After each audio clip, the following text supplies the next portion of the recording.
This was supposed to be a wholesome episode. This was supposed to be an episode where we celebrated all the changes Mob has gone through, not challenged them. This episode was supposed to highlight all of the change Mob has inspired in others. We were supposed to see Mob make all of the people that had not noticed his growth notice. It was supposed to highlight all of the steps forward Mob has taken, and it did, but the chance of Mob taking more than a couple of steps backwards is more than enough to overthrow all of the other thoughts I have. The reason the ending of this episode is so heartbreaking, apart from seeing our wholesome boy get pushed, damn near forced into this state, is due to the brilliant way this episode was storyboarded and constructed.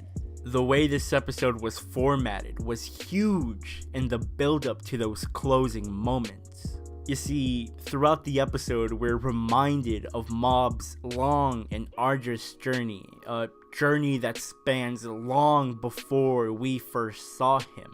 The journey of him becoming the person who he currently is. A person that's not done changing, but a person that's content with the changes he's made so far.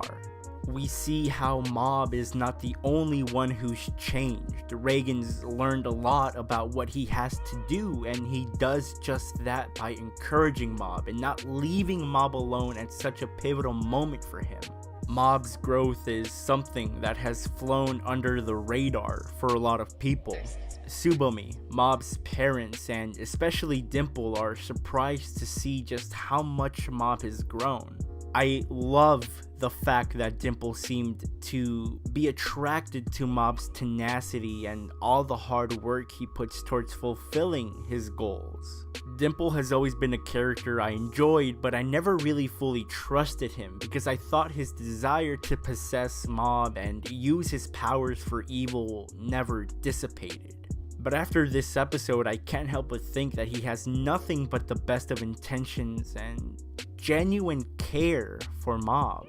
Dimple, like many others, couldn't help but feel shocked at the first sight of Mob showing how much he's grown, but then they can't help but smile, acknowledge the growth, and spur this kid forward.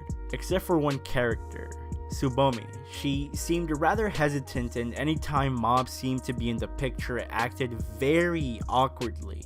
I initially had the thought that she knows how flustered and distracted Mob gets around her, so she probably didn't want to be the reason Mob lost focus. But even with that in mind, there were some things regarding Tsubomi that really caught my eye, seeing as how this is possibly the most screen time she's gotten in the entire series. But all of those things can really be surmised into one observation, and that's how different Tsubomi and Mob actually are. And honestly, I don't know if that's a good thing or a bad thing. For example, we get a glimpse through a flashback from Ritsu on how Tsubomi was as a child. While playing hide and go seek, she would give up. She would go home when she couldn't find anyone. Also, she was very hesitant to trust Reigen and the advice he gave her friend. You see where I'm going with this? Mob doesn't give up. The only reason he stopped running the marathon is because he fainted. He physically couldn't move anymore. And yeah, while it very well could have been due to the situation Mob found himself at the time, Mob took Reigen's words to heart without any sort of doubt 3 years ago. I think both Mob and Tsubomi can gain something from each other's presence, and not necessarily in a boyfriend-girlfriend type relationship, but just from simply interacting with each other more often. So I'm curious to see how their relationship develops in the future. Now, regarding this whole dead family thing, I want to make it clear that I don't think Mob's parents and Ritsu are dead. This is obviously an act of the evil organization Claw, as we saw Sho visit the Kageyama residence. The house burning down and the pile of bodies can be explained. If I recall correctly, Claw has an Esper arsonist and an Esper who can make copies of himself. And for the sake of my peace of mind, I'm telling myself that he can make copies of other people as well. There's also the guy with the long chin who can create illusions that we can take into consideration. However, I do believe that Hanazawa, Reigen, and Mob managed to put those Espers in their place, so this unfortunate situation may be the result of some new recruits or some recruits we weren't aware of previously. There's also that one fact that Sho was unhappy at the fact that Mob resorted to running away during last season's finale. It could also be that Claw or Sho at the very least wants Mob to break and therefore created a situation that would make him do so. We've seen Mob pushed into a corner before, and whether it's Mob having enough self-control to restrain himself or Reigen being there to tell him that it's okay to run away, Mob has never consciously crossed the line. But somebody did.